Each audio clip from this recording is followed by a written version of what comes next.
Amigos y amigas de las redes sociales, sean bienvenidos a la segunda jornada de conferencias internacionales que organiza el INTE en el marco de su 22º aniversario y en el contexto de los retos que implica la pandemia del COVID-19 en relación a las relaciones internacionales, las fronteras, las migraciones. Y en esta jornada, en esta oportunidad, abordaremos el tema migraciones, fronteras y pandemia, casos de Chile y España.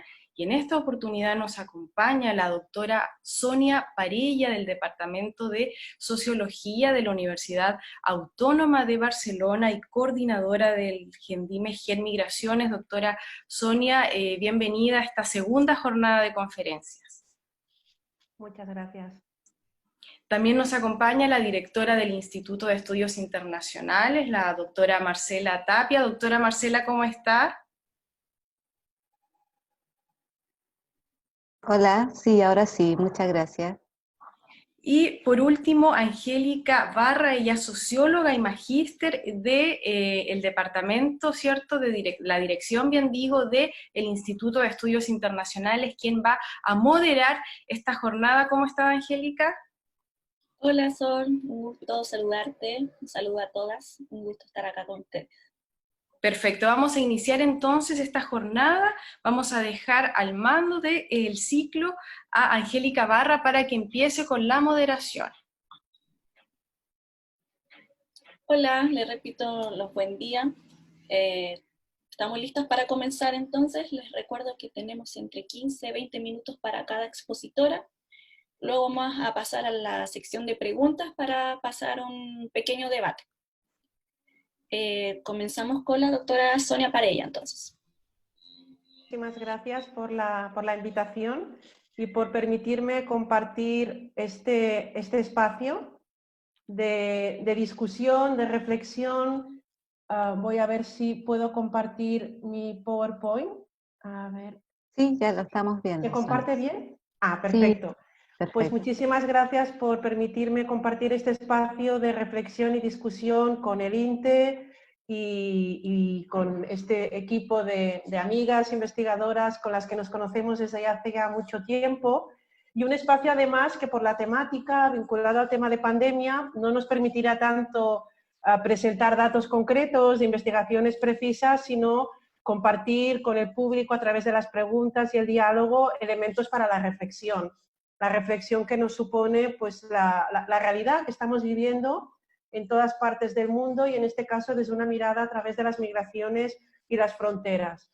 Yo les voy a contar algunas reflexiones sobre lo que ha estado sucediendo en el caso español. Para ello, sí quisiera centrarme especialmente en el tema de migraciones y fronteras, en lo que ha supuesto la pandemia, el estado de alarma en el que seguimos todavía en España hasta este domingo, en cuanto a las migraciones y a la política migratoria. Voy a centrarme especialmente en este tipo de impactos y de alguna forma lo voy a estructurar en torno a lo que son los pilares de toda política migratoria en general. ¿Sí? Los pilares o las lógicas que mueven las decisiones políticas en torno a la gestión de los flujos migratorios, en las que siempre coexisten, ¿no? las perspectivas, las dinámicas que tienen que ver con el discurso de la seguridad o control de fronteras, estrictamente, lo que tiene que ver con extranjería. Otro pilar de las políticas migratorias tiene que ver con las acciones vinculadas a necesidades de la economía o de los mercados de trabajo, lo que muchas veces se traduce en políticas migratorias dirigidas a la entrada de grupos específicos, de target groups, y finalmente la lógica que está presente en toda democracia liberal, que sería la lógica de derechos humanos.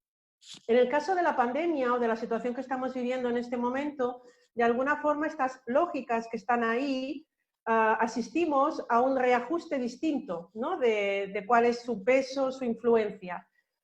Voy a hacer un análisis muy del corto plazo. La pregunta clave es saber en qué dirección la crisis va a influir en las lógicas de la política migratoria a futuro. Eso lo podemos discutir en el debate en cualquier caso, pero es todavía muy prematuro para poder plantearlo. En el caso español, sí lo que podríamos esperar en el contexto europeo es que la pandemia hubiera exacerbado todo lo que tiene que ver con las lógicas restrictivas de la política migratoria. En el caso europeo, como imagino que conocen, las muertes en el mar Mediterráneo, ¿no? Una de las fronteras más crueles, dolorosas y peligrosas del mundo en cuanto a número de personas que fallecen en el intento de llegar a Europa desde el continente africano, por lo tanto la lógica de la seguridad nacional, de la externalización de las fronteras por parte de la Unión Europea, políticas migratorias sumamente selectivas en función de los mercados nacionales y todo ello en detrimento de la lógica de derechos humanos. Lo hemos visto en Europa con la crisis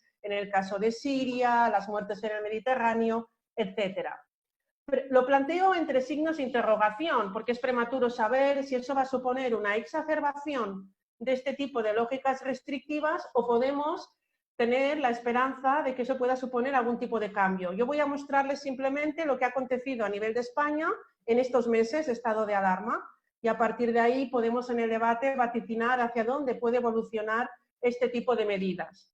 Lo he subdividido en los 3 bloques: derechos humanos, mercado laboral, economía y finalmente la cuestión específica de gestión de fronteras, por cuanto España, y ahí vamos a poder establecer muchos paralelismos con la exposición de Marcela, la zona norte de Chile es una zona fronteriza de triple frontera. En España tenemos la frontera sur con Marruecos, que son las ciudades autónomas de Ceuta y Melilla, que están dentro del continente africano y constituyen fronteras terrestres muy peculiares, tanto de España como a la vez de la Unión Europea. Y la crisis de la COVID-19 ha supuesto un punto de inflexión determinante en estas zonas que también les voy a comentar para concluir. Empiezo con la perspectiva de derechos humanos. Es una realidad que la inmigración irregular hacia Europa y hacia España ha caído casi un 90% en estos meses, a causa de la COVID-19. No es tanto el virus o la enfermedad en sí, sino las medidas de aislamiento y confinamiento de los Estados-nación. ¿Eso es una buena noticia? Según como se mire, que no hayan llegado tantas personas por mar o tierra en estos meses no significa que estén mejor. Muchas de ellas pues están hacinadas, confinadas, por ejemplo en Libia, en situación de esclavitud, con lo cual sí que ha disminuido efectivamente el número de muertes, pero en sí no es una buena noticia. En el caso español en concreto, el acceso a territorio de forma irregular se ha visto claramente reducido, ya sea por rutas marítimas o terrestres. Durante el periodo de confinamiento se estima que han llegado unas 1.100 personas por esta vía y curiosamente muchas más de la mitad, casi 900, a través de las Islas Canarias, que en este caso Canarias sí que ha experimentado un auge de la inmigración irregular durante la pandemia porque se ha convertido en la única vía posible de acceso. Estos son datos. Las personas que llegan a través de estos procedimientos, pues bueno, a través de las medidas de confinamiento y demás, han sido instaladas en plazas de primera acogida para que puedan pasar ahí sus cuarentenas, en situaciones obviamente de gran vulnerabilidad, porque muchas veces los espacios de Canarias, Ceuta y Melilla no estaban preparados para eso. Y además con el punto débil, ¿no?, de la dificultad o la imposibilidad de poder trasladar a esas personas a península. Normalmente la presión migratoria que recibe Ceuta y Melilla a través de la valla permite que las personas que llegan y que no han sido directamente devueltas a sus países de origen puedan ser trasladadas a península. En el caso de Melilla y de Ceuta, el centro de estancia temporal de extranjeros que llegan en situación irregular tiene una capacidad para 782 personas. Para que se hagan una idea, se han llegado a acumular 1.620 estos 3 meses. Claro, eso era debido a que no se podían derivar a península, porque nosotros en el estado de alarma se nos ha prohibido, sigue estando prohibido a fecha de hoy, el movimiento, el desplazamiento interprovincial. Con más razón imposible trasladar a alguien de Melilla o Ceuta a la península. Estas 1.620 personas han estado en situaciones también de confinamiento muy duras, sin poder respetar las medidas de distancia social, en pabellones, etc. Ha sido realmente una situación muy complicada para estas 2 ciudades autónomas que están dentro del territorio continental africano. A pesar de esta situación y del cierre de fronteras, eso no ha evitado que España haya seguido arbitrando todos los trámites de devolución. No se han podido producir las devoluciones de facto, pero sí se han ido tramitando. Y dentro de ese confinamiento se ha producido, por ejemplo, en el caso de Melilla, hay 680 personas y, bueno, y de otras partes que proceden de Túnez y que están en un expediente de devolución colectivo que se está gestionando y un convenio con el gobierno, ¿no?, tunecino, y parece ser que va a prosperar. Estas personas, por ejemplo, han aprovechado la pandemia están en huelga de hambre para reclamar que no se produzca esa devolución. Lo pongo a modo de ejemplo simplemente para ilustrar que los trámites de devolución que tiene España y el resto de países de la Unión Europea con los países de origen se han seguido tramitando, aunque no se hayan podido ejecutar durante el periodo de estado de alarma, ¿no? Y esta es una imagen de las reivindicaciones de las personas tunecinas que temen que, puesto que el gobierno tunecino está dispuesto a aceptar su devolución, puedan ser devueltas a Túnez en las próximas semanas. Esta sería un poco la perspectiva general en cuanto a derechos humanos, teniendo en cuenta lo que es el cruce o la llegada de personas en situación irregular. Hemos visto que la concentración en determinadas zonas ha supuesto, en algunos casos, una grave vulneración y, sobre todo, la imposibilidad de facto de cumplir con las medidas de distancia social. ¿Qué ha ocurrido a nivel de mercado laboral y de economía? En estas semanas de pandemia, los países del sur de Europa han introducido en la agenda política un debate que en la Unión Europea estaba ya prácticamente abandonado del discurso político, que es la introducción de campañas de regularización de las personas que residen dentro de los países de forma irregular. Es un problema muy del sur de Europa porque la mayor parte de estas personas que están ahí en situación irregular se emplean en la economía sumergida, especialmente agricultura, servicios domésticos, hostelería y demás. Lo que hemos visto durante estos meses de pandemia y confinamiento es que tanto Portugal, Italia como España han reabierto el debate.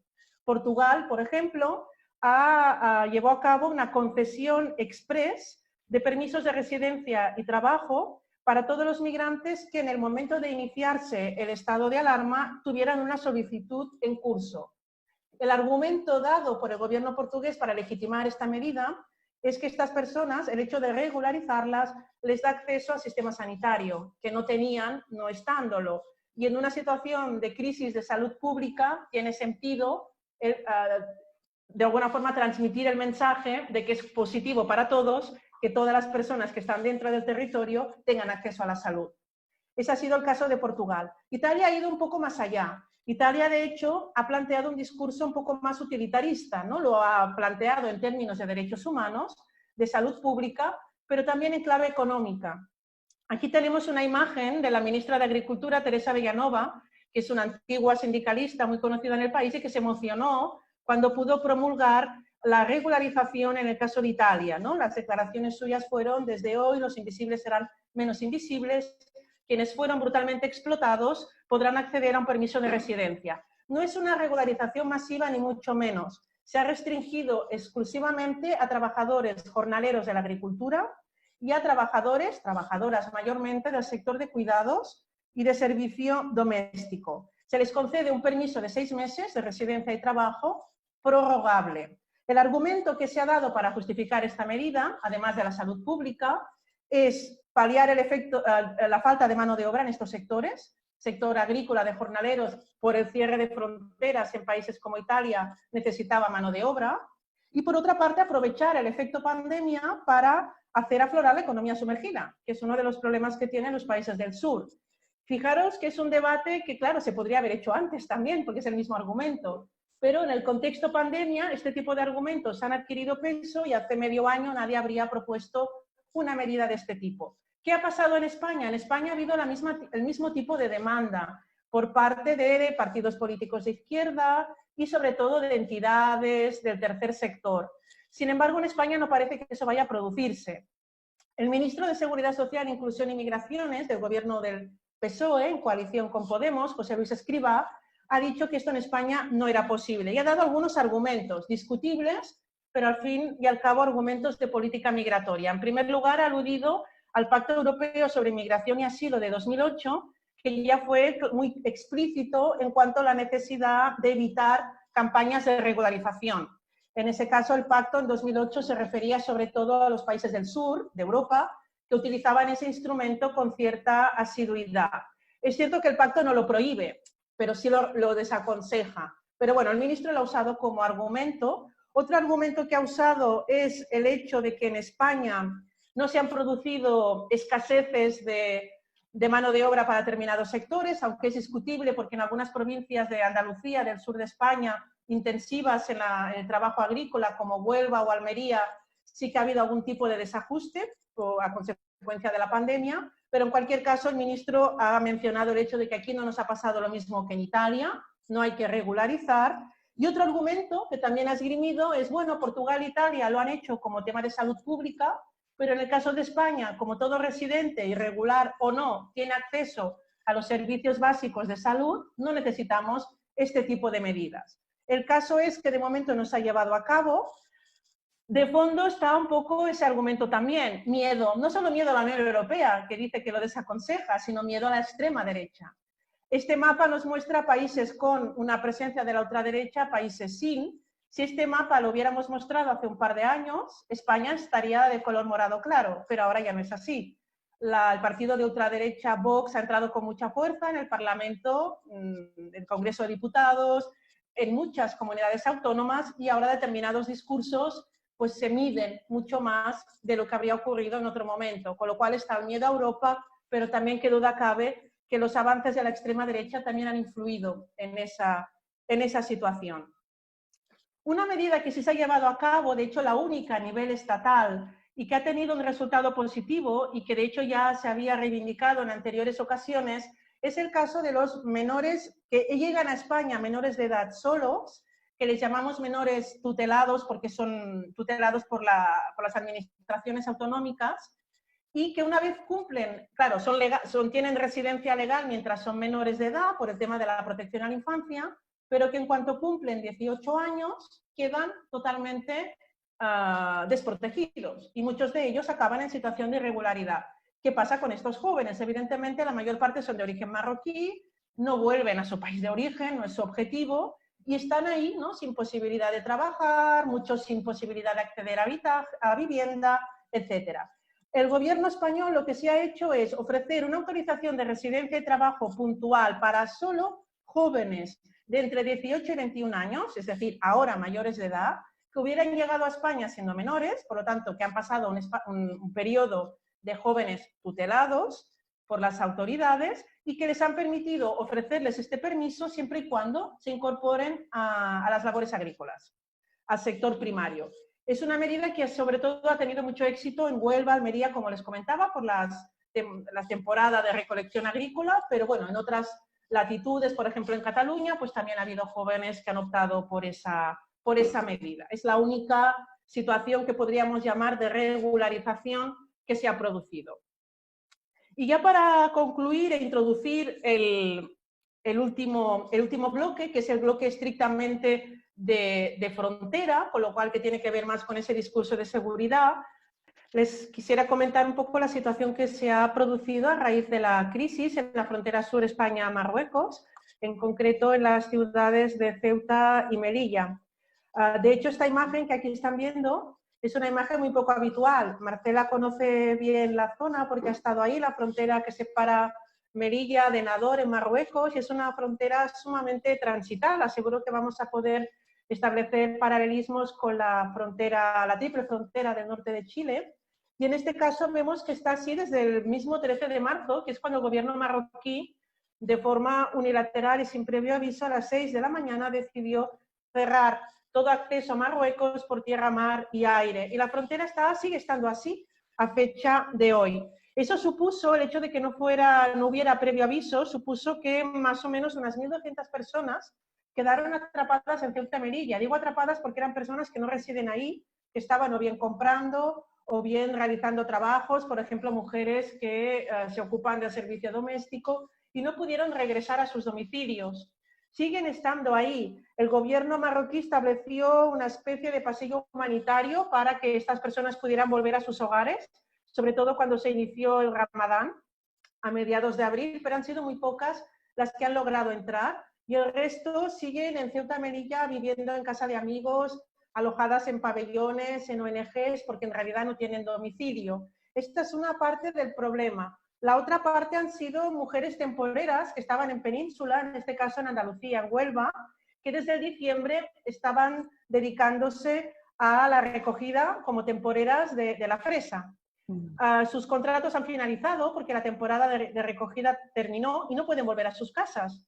De hecho, se habla de 7.000 personas en esa situación, en plena pandemia, y el gobierno marroquí solo ha accedido a repatriar algunas, sobre todo las mujeres de perfil más vulnerable, por ejemplo, mujeres embarazadas o enfermas, pero el resto sigue en esa situación. Realmente ha sido un cambio en el tema de las fronteras, algo inaudito, ¿no? Lo que se está viviendo en la zona.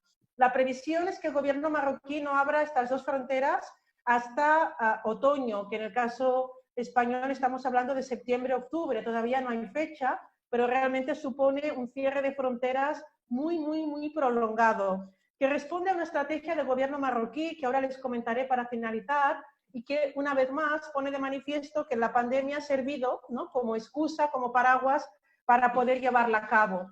Básicamente, el objetivo del gobierno marroquí con este cierre de fronteras tan brusco ha sido, sobre todo, poder acabar con el comercio atípico, el contrabando de productos, sobre todo de alimentación, pero también de otro tipo, electrodomésticos y demás, que se produce entre Ceuta, Melilla, por un lado, y las contrapartes marroquíes, lo que también se denomina porteo.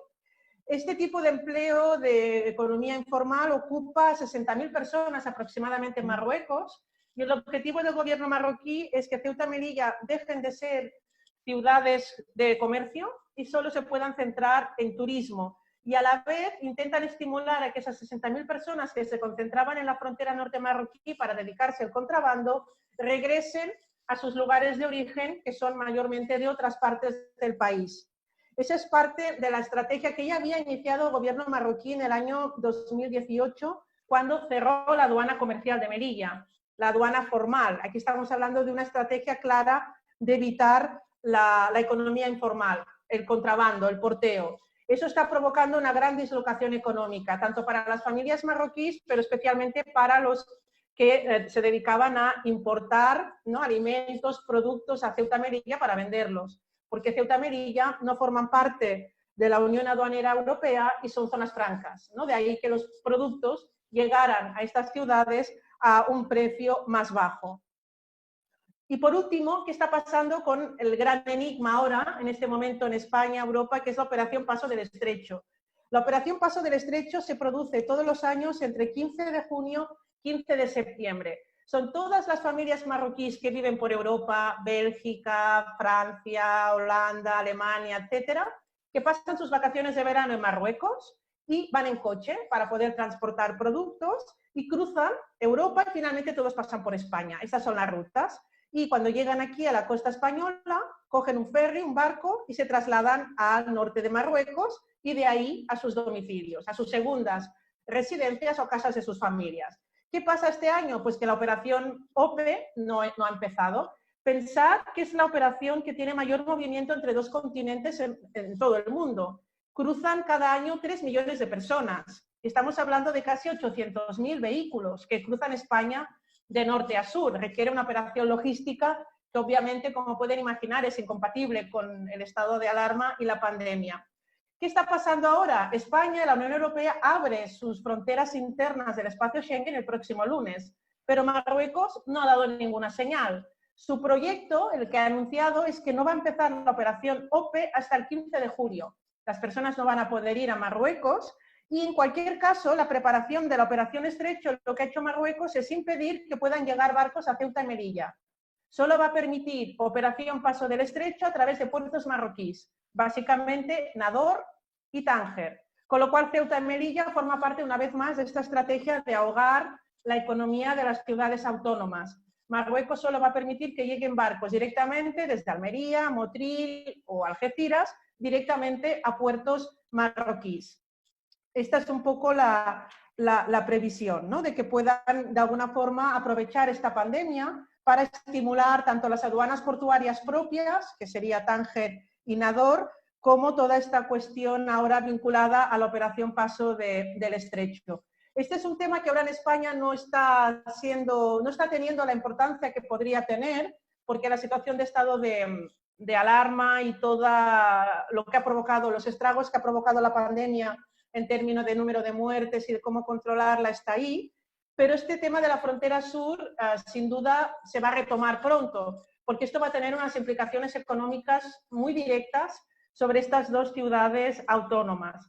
El análisis muy preliminar, y con eso concluyo, sería de cómo Marruecos ha aprovechado esa situación para poder establecer un cierre de fronteras muy, muy estricto. Tengan en cuenta también que para Marruecos, Ceuta y Melilla son ciudades ocupadas, no reconocen la soberanía española ni de Europa sobre este territorio, y bueno, el objetivo era de que todo el flujo comercial que se establecía entre Ceuta y Melilla y Marruecos pudiera tener zonas portuarias, aduanas portuarias propias, para de alguna forma canalizar todas las importaciones. Este proceso empezó hace unos años, pero ahora con la crisis de la COVID-19, qué duda cabe que ha sido como un punto de inflexión, ¿no? Que lo ha acelerado. Termino con este artículo de Javier de Lucas, que les recomiendo la lectura. La pregunta ¿es una oportunidad la crisis geopolítica que estamos viviendo en términos de políticas migratorias? El artículo de Javier de Lucas no da respuesta a eso porque es anterior, como pueden ver. Sin embargo, en este artículo sí nos planteaba la necesidad de que la izquierda en Europa pueda encontrar un discurso alternativo al mainstream de la xenofobia y el racismo, ¿no? La izquierda en Europa muchas veces, cuando ven esta vulneración de derechos humanos, las muertes en el Mediterráneo y demás, un poco el discurso para no perder votos o para no de alguna forma, ¿no?, alentar el auge de la extrema derecha, es siempre el mismo. Nos gustaría otra política migratoria, pero no podemos, Europa no nos deja, no puede ser, estamos en ello. Claro, Javier de Lucas reivindicaba hasta cuándo, ¿no?, se van a poder oponer a esta xenofobia y racismo y no tener que recurrir a esta equidistancia o a eludir el tema, por ejemplo, en campaña electoral. Podría parecer ahora que esta crisis puede abrir un espacio como oportunidad para elaborar este tipo de discursos. Pero en el caso europeo es muy difícil de predecir porque tenemos por un lado esta oportunidad, sin duda, a reflexionar, pero por otra parte una extrema derecha que sigue avanzando en todos los países y que tampoco nos permite ser demasiado optimistas al respecto. Con esa reflexión finalizo mi intervención y les agradezco muchísimo su atención. Muchas gracias. Gracias, Sonia, por aquel acercamiento y perspectiva de la realidad que ha estado viviendo España en el contexto de esta pandemia. Quisiera recordar a todos que nos están mirando que la sesión de hoy día está siendo grabada debido a la diferencia horaria entre España y Chile, y que por eso las preguntas se recolectaron a los días previos a esta grabación. Vamos a continuar entonces con las palabras que va a dictar la doctora Marcela Tapia. Le recuerdo que tenemos entre 15 y 20 minutos para cada exponente, y luego vamos a pasar a las preguntas y el debate. Ya, pues muchas gracias, Angélica. Muy interesante también lo que nos contó Sonia, y evidentemente hay algunos paralelismos que creo que coinciden, ¿no es cierto? Y evidentemente también hay otras distancias al respecto. Bueno, la idea, como señalamos, es compartir las experiencias de lo que ha ocurrido con la pandemia y la frontera entre Chile y España. Hay un punto importante decir que Chile recientemente se ha convertido en un destino migratorio. Chile históricamente no había sido un lugar al que venían los migrantes, por ejemplo, en el siglo XIX, dada su ubicación geográfica, sus ciclos económicos, en fin, que no requerían un uso de mano de obra intensiva, como sí ocurrió, por ejemplo, en Brasil, o las oportunidades que se abrieron en Argentina, en fin.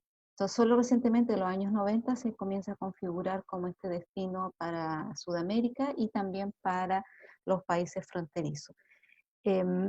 Y bueno, dentro de esa historia reciente, desde el año 2017 a la fecha, se produjo un aumento bastante acelerado de grupos que no eran tan conocidos en Chile, como son los venezolanos y los haitianos, ¿ya? Entonces, ese también es un elemento a considerar, sobre todo desde este último grupo, dado que por su fenotipo y también el tema de la lengua ha sido un tema llamativo, y eso ha generado y ha despertado el racismo y la xenofobia.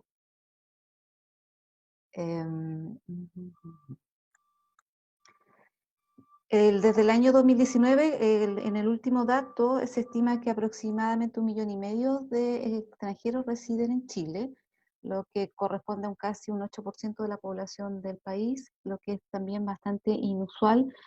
Chile, cuando más población extranjera había tenido, fue en el año 1907, que alcanzó casi el 4%, por lo tanto es un hecho bastante inédito en la historia, ¿ya? Y como ya vemos, los extranjeros son fundamentalmente de origen latinoamericano, fronterizo y también caribeño.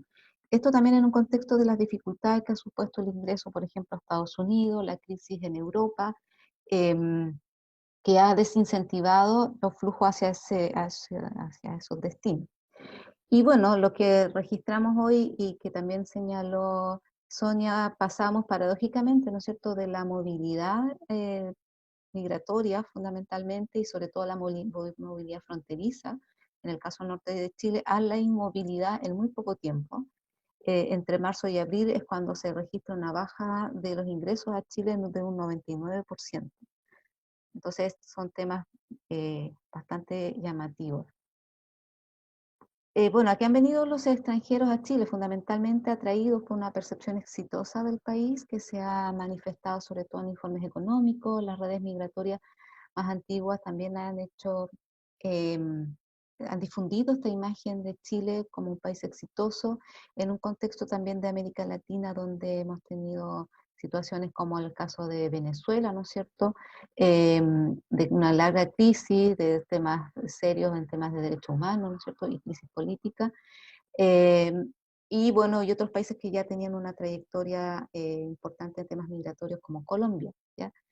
Y Chile, bueno, también ha sido un lugar donde se demanda una serie de oficios y trabajos similares a los que mencionaba Sonia para el caso del sur de España, por ejemplo, la agricultura acá en el norte de Chile, fundamentalmente con mano de obra fronteriza proveniente de Tacna y del sur del Perú, e incluso trabajadores que han llegado bolivianos, sobre todo hasta la zona central de Chile, a buscar este tipo de trabajo. Servicio doméstico, también construcción y también el comercio informal. Del punto de vista fronterizo, las diferencias de las que produce la frontera a la hora del cruce se traducen en unas diferencias gananciales que favorece o incentiva la venida, que ya no en clave migratoria necesariamente, en términos de querer quedarse, sobre todo en ciudades como Arica y Tacna, por ejemplo, o en Oruro e Iquique, en el norte de Chile, sino para obtener recursos en un corto plazo y luego retornar.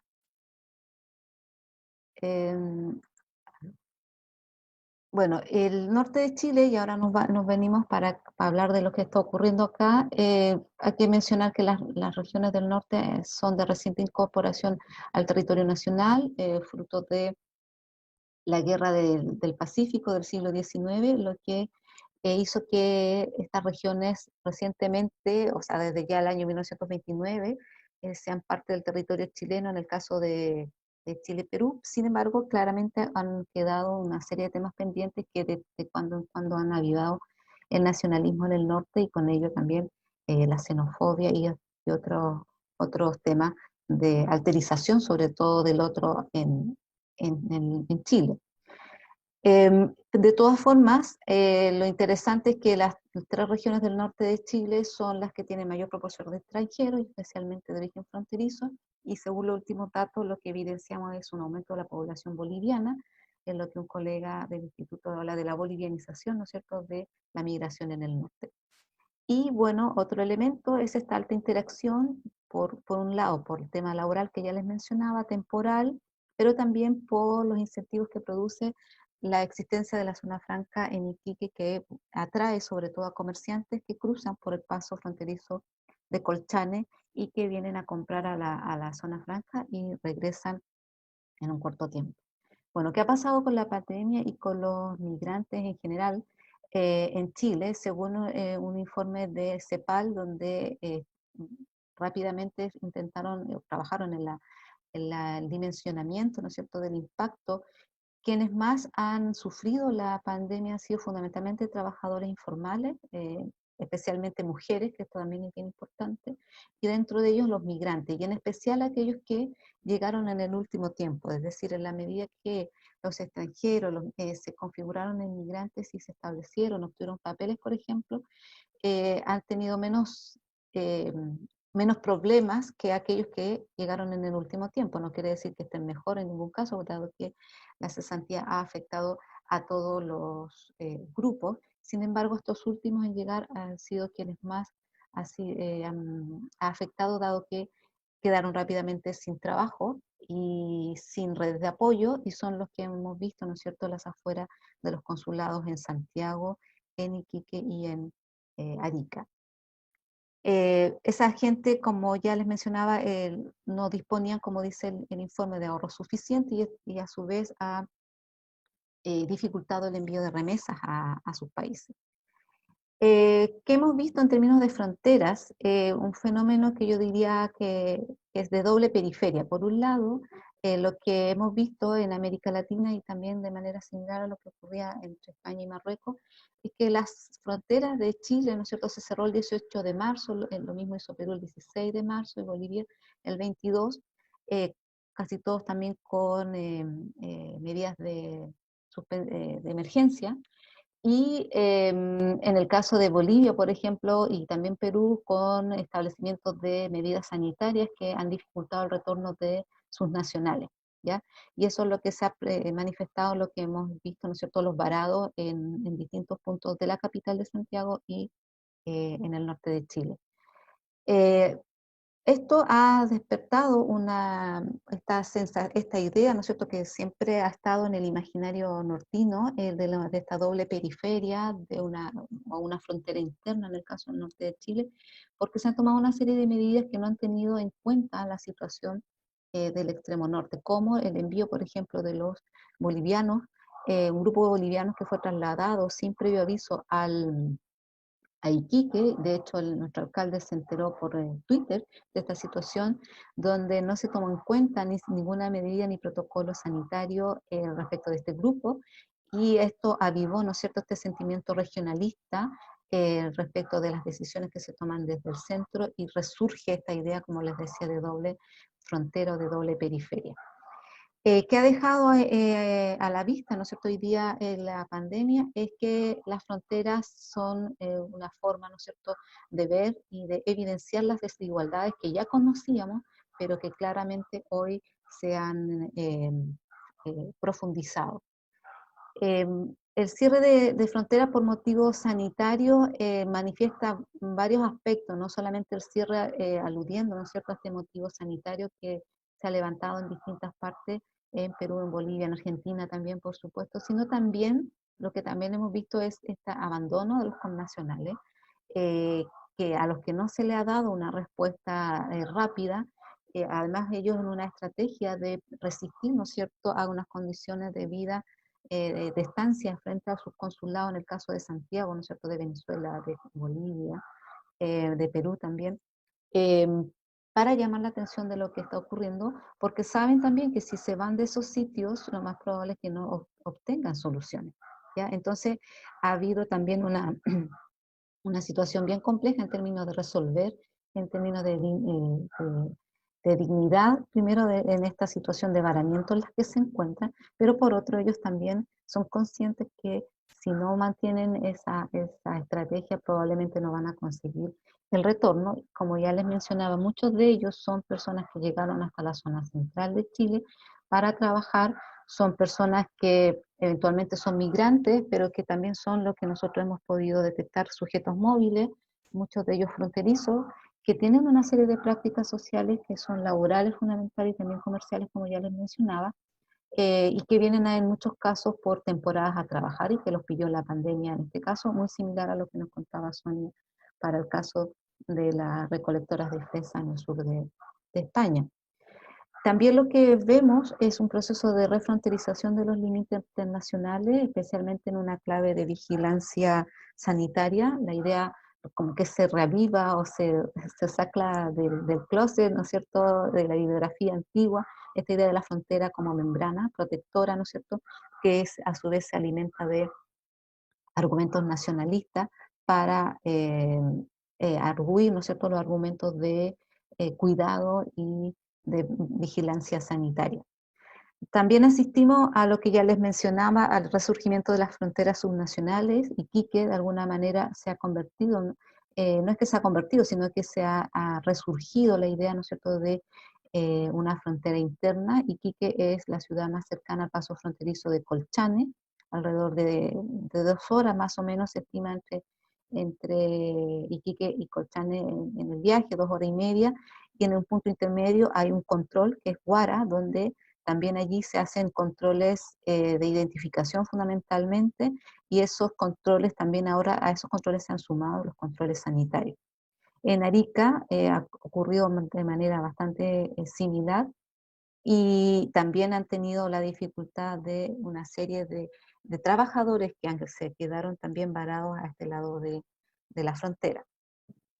Y otro aspecto que ya conocíamos, pero que de hecho las organizaciones, las ONGs han denominado, vivimos en este momento una doble pandemia, por un lado la del COVID por supuesto, pero también el rebrote de la xenofobia y el racismo, porque los extranjeros en general han sido vistos como vector del virus. En el caso de los bolivianos que fueron enviados de Santiago a Iquique, muchos de ellos venían contagiados y sin haber sido ni siquiera diagnosticado y ni tomado ninguna medida, así todos fueron enviados, y son personas que obviamente no tenían ninguna responsabilidad al respecto, pero ese efecto, ¿no es cierto?, ha convertido a los extranjeros en esta mirada de vector del virus, y como consecuencia una carga social, ¿no es cierto?, en términos de que se les debe asistir, y algo que ya también está documentado con NANET en el instituto, esta idea de los usuarios ilegítimos, ¿no es cierto?, de derecho especialmente en acceso a la salud. Entonces eso que nosotros ya conocíamos, que ya veíamos, se ha reforzado en este contexto de pandemia, y sumado a este regionalismo que ya les mencionaba, ha generado un mix bastante complejo. En general han habido medidas de ayuda a nacionales que no siempre han considerado a los extranjeros, y los que sí han sido beneficiados son los residentes regularizados, pero el problema está con los irregulares, ¿ya? Incluso en el caso de los residentes regularizados, aquellos que, por ejemplo, en este momento han perdido su trabajo, la visa sujeta a contrato establece 30 días para renovarla, y ahora se ha extendido en 150 días más. Pero así todo estamos hablando de situaciones bastante precarias y bastante complejas, por lo que aunque son personas que tienen visa en este momento, están en una situación no menos precaria de aquellos que están en situación irregular. También, por ejemplo, para acceder a beneficios hay que tener un RUT, que es el identificador nacional, ¿no es cierto? Y aquellos que no lo tienen, por supuesto, no pueden acceder. Por lo tanto, se genera una suerte de competencia por el acceso a las ayudas, y aquí vuelve a brotar el racismo y la xenofobia. Bueno, eso de manera sintética el panorama que tenemos en Chile, y bueno, aquí siempre dejo las revistas del instituto para que quienes nos están viendo nos envíen apoyo. Gracias, Marcela, por ilustrarnos con la situación en Chile, y ciertamente que se pueden observar algunos paralelismos, como mencionas, entre ambos países. Cabe recordar que estos dos países se ubican entre los que más han sido afectados por esta pandemia, y como hemos podido observar, ha habido un impacto asimétrico también, donde se hace mucho más visible la precarización y la desigualdad social en ciertos sectores.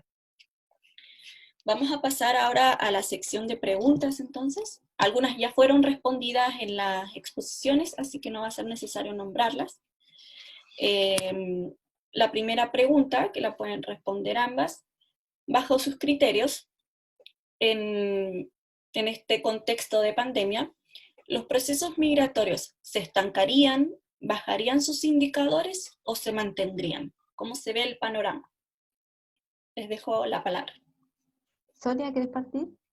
Bueno, sí, la verdad es que es una pregunta muy complicada, ¿no? Porque pide hacer pronósticos a medio y largo plazo. Es evidente que a corto plazo la movilidad a nivel global se ha visto drásticamente reducida, pero lo que va a pasar con posterioridad, en mi opinión, yo creo que vamos a asistir a la normalización de los flujos migratorios en la medida que los factores que los van a motivar y que ya los motivaban van a seguir estando presentes.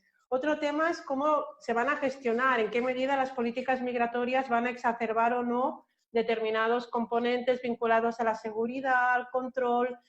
Esta yo creo que es la otra cara de la moneda, pero que en sí mismo, y eso lo digo simplemente en el plano de la opinión, no tengo más evidencias para poder sustentarlo, pero mi opinión se van a normalizar en la medida que la situación también se normalice. Sí, yo igual creo que va por ahí la situación. Claramente hay una contracción en este momento, pero los estudios siempre han dicho que donde hay trabajo, ¿no es cierto? Hay una demanda de mano de obra, las personas van a ir detrás. Entonces, si esperamos, bueno, claramente va a venir, ya hay una crisis económica importante y eso obviamente va a desincentivar los movimientos, pero una vez que esto se restituya o se normalice, ¿no es cierto?, o volvamos a cierto nivel de desarrollo nuevamente, las personas van a seguir moviéndose en base a esos incentivos, así que yo creo que esto es transitorio. Ahora, claro, el desafío está en que si en términos de política migratoria hemos aprendido algo al respecto, y yo tiendo a pensar de que los procesos de refronterización se han fortalecido en este contexto. Entonces veo difícil pensar en fórmulas que faciliten o promuevan la movilidad, sobre todo de tipo laboral. Espero equivocar. La siguiente pregunta contempla un aspecto más metodológico. Dice, ¿qué desafíos se visualizan para abordar las investigaciones sobre migraciones en género, en tanto cómo podemos sortear los obstáculos que nos impone el actual escenario? ¿Qué barreras y al mismo tiempo desafíos metodológicos y o estrategias podemos considerar? Trabajo interdisciplinario, creatividad, entre otras. Bueno, es una pregunta muy amplia.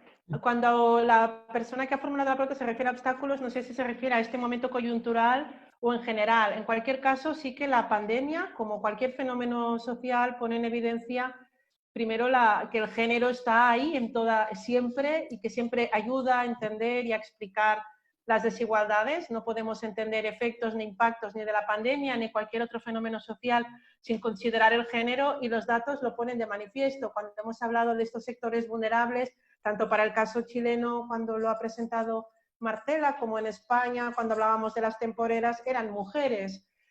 Muchos de los sectores afectados en los que están estas personas migrantes son trabajadoras mujeres, el tema del sector de cuidados, etcétera. Yo creo que la lectura que podemos hacer a raíz de lo que está pasando, evidentemente coincido con la pregunta de un enfoque interdisciplinar, y a la vez también dar cuenta de que estas desigualdades que estructuran las movilidades en general, que tienen que ver con el género, hay que abordarlas también de forma holística, no solo desde la perspectiva de la incorporación laboral o desde la perspectiva de las estrategias migratorias en origen, sino que vemos que están ahí en todas las etapas del proceso migratorio, en la preparación de la movilidad, en el tránsito. Muchas de las cuestiones que se han presentado tienen que ver con el tránsito, la violencia en el tránsito y evidentemente también en la llegada después, ¿no? y en una posterior circularidad. Yo creo que esto la pandemia también lo ha puesto de manifiesto cuando lo aplicamos a migraciones, que hay que ver la movilidad de una forma muy holística, que pueden tener efectos en todas las etapas, ¿no? Mucho de lo que se ha comentado del efecto que ha tenido devastador, ¿no?, con las personas en el norte de Chile, en realidad estaban volviendo estaban regresando a sus países, ¿no?, después de haber trabajado como temporeros y temporeras. Es decir, estamos hablando de una situación de movilidad, de tránsito, y ahí el género también está muy presente. Yo como síntesis diría la interdisciplinariedad sin duda en los enfoques, y también asumir esta mirada más holística aplicada a las migraciones, que incluye todas las etapas, todos los momentos del proceso migratorio. Las desigualdades de género afloran y hay que ponerlas en evidencia. Concuerdo completamente con Sonia, Angélica, así que podemos pasar a la siguiente pregunta. Indagando un poco más en cuanto a las trabajadoras migrantes o extranjeras en esta perspectiva de género, esta pregunta se dirige más a Sonia en cuanto a cómo se está abordando la visión que hay desde España sobre la situación de las mujeres migrantes que trabajan en cuidados o trabajo doméstico. Si bien ya mencionaste en tu exposición acerca de este tema, si podrías profundizar un poco más acerca de este sector económico donde se desempeñan estas migrantes. Bueno, en España ciertamente parte de esa economía sumergida a la que aludía en mi exposición tiene que ver, hay distintos sectores, pero el servicio doméstico es un sector crucial y en él están concentradas principalmente mujeres migrantes, muchas de ellas en situación irregular, otras no, en situación legal, pero muchas veces sin contrato. La regulación del servicio doméstico, del trabajo de cuidados, es muy deficitaria en España. Los derechos laborales y sociales asociados a este tipo de actividad son muy limitados. Por ejemplo, pues no hay prestación por desempleo, realmente están muy precarizadas, no solo las mujeres migrantes, sino toda persona que trabaje en el sector. Y a eso se añade además el tema de la irregularidad y cómo muchas de estas mujeres sin papeles se desempeñan como trabajadoras internas, cuidando a ancianos, totalmente desprotegidas e invisibilizadas. La crisis actual lo que ha conllevado es casi una cierta ambivalencia. Por un lado, durante la etapa del pico de la pandemia, cuando todo el mundo estaba muy sensibilizado, había el discurso de que eran personas indispensables, ¿no? En el sentido de trabajos indispensables. ¿Quién cuida, ¿no?, de las personas ancianas y demás? El tema, claro, sigue estando ahí. No ha cambiado nada. Y en realidad lo que ha pasado es que muchas de estas mujeres, algunas, se han quedado sin trabajo. Y han tenido que, bueno, y siguen teniendo que sostener, ¿no?, su sustento económico sin actividad laboral ninguna, sin ningún derecho, simplemente porque la persona empleadora les ha dicho, pues no hace falta que vengas porque estamos confinados y porque prefiero pues no tener a nadie en casa, ¿no?, externo a la familia. Esto por un lado. Pero por otra parte, por ejemplo, en el sector de cuidados, también ha habido otro tipo de estrategias, ¿no? En el caso de España, el número de muertes ha afectado mayormente a personas ancianas y en especial a personas mayores institucionalizadas que estaban en residencias. Las residencias en España, tal y como están reguladas, no son centros hospitalarios ni sanitarios y el colapso de la sanidad pública ha provocado que la mayor parte de estas personas haya muerto en las residencias, sin tener acceso a ninguna UCI o centro hospitalario. Eso ahora es un debate muy fuerte y muy politizado en España, ¿no?, de en qué medida se han hecho o se han establecido algún criterio, algún filtro por edad, porque ciertamente la mayor parte de defunciones se han producido en las residencias y no en ningún hospital. Residencias que además no tenían equipamientos, mascarillas ni personal adecuado para atender. En estas residencias hay muchas mujeres migrantes contratadas, pero lo que se ha invisibilizado más es, por ejemplo, el número de mujeres que han podido mantener su trabajo como internas en casas particulares con ancianos que se han confinado con ellos, que han estado 3 meses al cuidado las 24 horas de esos ancianos. Y hablando con algunas de estas mujeres, aquí se da un poco una doble situación, ¿no? Por un lado, han salvado la vida de estos ancianos. ¿Qué habrían hecho sin estas mujeres en casa para poder confinarse? Estamos hablando de ancianos muchas veces en grave situación de dependencia. Y por otra parte, para estas mujeres también ha sido una forma de poder mantener un sustento económico que ya tenían y que han podido seguir mandando, por ejemplo, remesas a sus familias, ¿no? Se ha dado un poco esta situación. Una vez pasada la crisis, bueno, la crisis del confinamiento me refiero, el gran reto ahora es saber si lo que se ha vivido en términos de la falta de equipamientos, de cuidado de personas mayores, puede servir para realmente revalorizar el sector y lograr que la economía sumergida aflore. Se están planteando, no tanto de momento desde el Estado, sino desde algunas comunidades autónomas como Cataluña, por ejemplo, la posibilidad de favorecer la regularización de estas mujeres en la medida que sea el gobierno, el Estado o la comunidad autónoma quien pague las cotizaciones a la seguridad social de las familias. Eso es un modelo que en otros países ha funcionado, parece que es el único para hacer aflorar la economía sumergida, porque muchas veces el hecho de no pagar las cotizaciones y preferir una persona en situación irregular no es tanto el desprecio hacia los derechos de estas personas, que también, sino muchas veces un problema de solvencia de esa demanda de esos pensionistas o personas que no pueden costear una persona a tiempo completo en ausencia de servicios públicos. Esta podría ser una buena medida que permitiría hacer emerger este pool de mujeres que están desempeñando estas tareas, muchas de ellas en condiciones de máxima explotación, especialmente las que han llegado más recientemente. Y en el caso español, este flujo más reciente se corresponde sobre todo con mujeres de Centroamérica. Honduras, Salvador, son los flujos más recientes, y en el caso de las mujeres y la migración, las últimas en llegar ocupan siempre los nichos del sector del servicio doméstico más precarios y más desregulados. Y ahora sí que realmente hay un pool de mujeres en esta situación que están sin papeles, que están perdiendo sus empleos o cobrando muy poco y no se pueden sostener. Yo creo que es prematuro ver si tendrá un impacto, pero ojalá todo este discurso, ¿no?, de la indispensabilidad del sector de cuidados para los ancianos pueda repercutir en este tipo de medidas. Pero a fecha de hoy no se aprecia ningún cambio relevante. Gracias, Sonia. No sé si de la perspectiva chilena, Marcela, quisieras profundizar acerca del cuidado que realizan las mujeres migrantes, cómo se podría haber visto afectado con esta pandemia.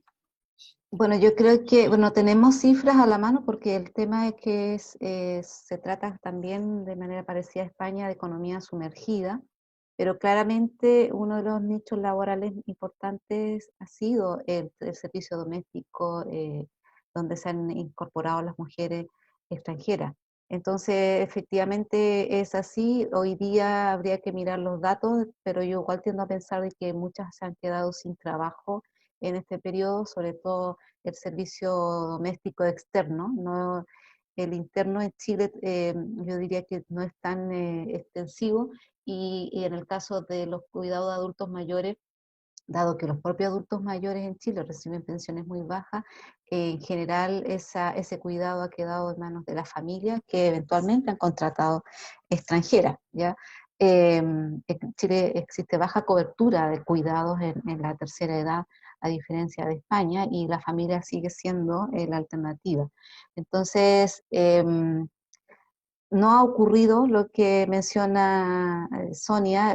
Sería interesante que ocurriera, ¿no es cierto?, la valorización del trabajo de cuidado, más allá del ámbito de lo académico, donde sí somos muy conscientes de que este trabajo es fundamental, pero en términos de política pública no creo que ni siquiera todavía ha aflorado como un tema de interés, ¿ya? Entonces yo creo que estamos bastante lejanos, y también tiendo a pensar de que quienes más han sufrido también con esta pandemia han sido estas últimas mujeres que han venido a trabajar, y sobre todo en el espacio fronterizo. Gracias. Sí, es importante visibilizar el trabajo de cuidado y la necesidad de un estado de bienestar que pueda asegurar el derecho a cuidado que todos tenemos, tanto cuidadores como los que necesitan el cuidado. Acerca del caso más la frontera Chile con Bolivia, y en respecto a que el Estado boliviano cerró sus fronteras y cómo Chile se ha hecho cargo de estos migrantes que quedaron varados, queda en evidencia que la nacionalidad de las personas es una categoría insuficiente para hacer frente a la pandemia. Todos estamos interconectados, y lo que les pasa a los bolivianos tiene efectos directos sobre la población chilena. ¿Podríamos profundizar acerca del tema de lo que ha pasado con Bolivia? Bueno, es un tema bien complejo, que yo ya les mencionaba, ha suscitado un doble, podríamos llamar un doble efecto, uno que ya conocíamos, ¿no es cierto?, la xenofobia y el racismo, que sí se ha profundizado, pero este otro que ya les mencionaba de el resurgimiento de las fronteras nacionales. Lo llamativo también es que probablemente los bolivianos son el grupo nacional que menos visibilidad tiene respecto de otros como los venezolanos o los haitianos en Chile, porque han sido fundamentalmente, han tenido como destino fundamentalmente el norte, y como ya les mencionaba en los datos últimos censos, la proporción de bolivianos en las 3 regiones nortinas aumentó respecto del último dato del censo.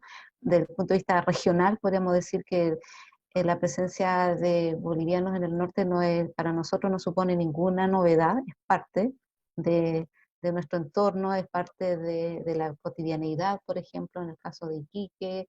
De hecho, existe lo que se ha denominado un barrio boliviano acá en Iquique, que también conoce Sonia, y que está de alguna manera, yo no digo con esto que no exista ni xenofobia ni racismo, pero sí hay una suerte de convivencia más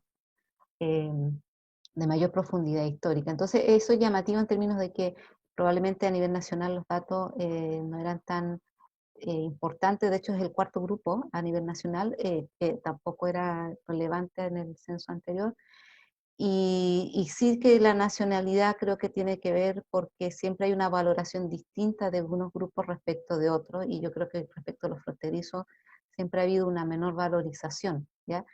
Hay que sumar algo que no mencioné, y es que con Bolivia no tenemos relaciones diplomáticas, y eso ha agravado la situación de varamiento de los bolivianos, que han quedado finalmente sujetos de la hospitalidad de las autoridades regionales y locales y de las organizaciones como ONG e iglesia. Entonces eso ha dificultado más todavía el retorno. Y si sumamos a su vez la coyuntura política del actual gobierno provisional que tiene Bolivia, entonces claro, se han superpuesto una serie de coyunturas que ha hecho mucho más difícil el retorno de los bolivianos a su país. Entonces, sí, yo creo que la categoría de nacionalidad siempre es un elemento que hay que tener en cuenta, y a la que, como ya les digo, se superponen factores históricos, geopolíticos, ¿no es cierto?, de nacionalismo muy fuerte, que debemos tener en cuenta a la hora de hacer el análisis por grupo. Gracias. Ahora, de forma de cierre y de alguna reflexión final, bueno, una pregunta para las dos. ¿Qué conclusiones podemos obtener de las gestiones de ambos gobiernos? Bueno, en el caso chileno se dejó a la vista la desinformación que se maneja respecto a la pobreza y la migración en el país. Y respecto a esto, ¿qué desafíos en cuanto a políticas migratorias de cada país se presentan hoy en día bajo este contexto de pandemia? Sonia, aparte. Bueno, pues sí, a modo de reflexión, la verdad es que la pregunta es muy amplia. A nivel global, creo que un poco el reto es ver en qué dirección van a evolucionar las políticas migratorias. Antes Marcela apuntaba, ¿no?, de la posibilidad de que esto signifique un reforzamiento de los estados y del control.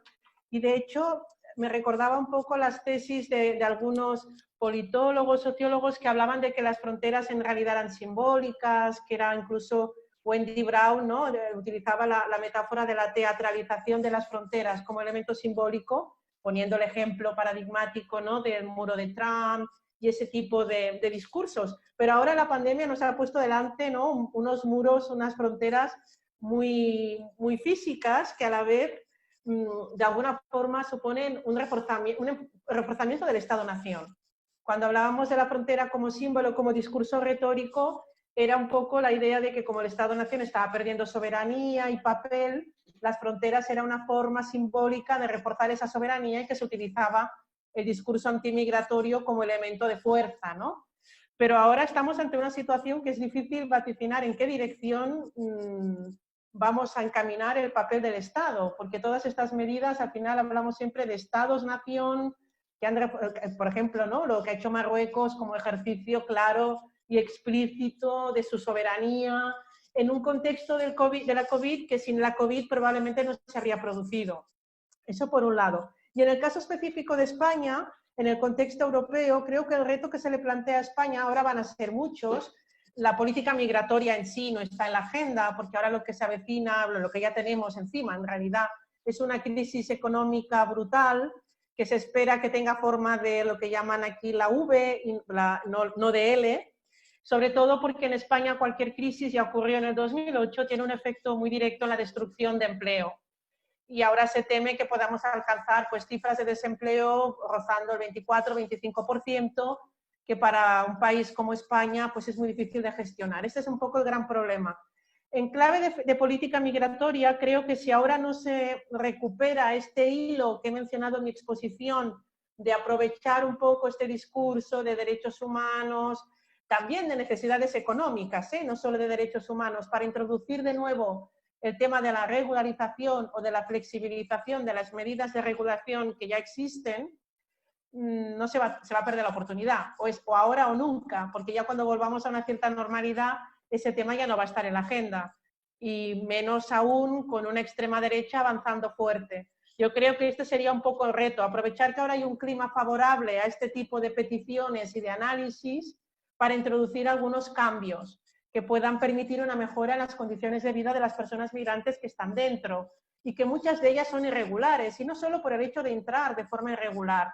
En España, por ejemplo, otra vía de irregularidad muy clara en los últimos años son los solicitantes de asilo que se les deniega esa solicitud y que pasan a ser irregulares y que evidentemente no regresan a su país de origen con lo que les ha costado llegar, y pueden ser pues casi el 70% de las solicitudes, que es una forma que le llamamos irregularidad sobrevenida, pero en realidad conviven con el resto de personas en situación de irregularidad.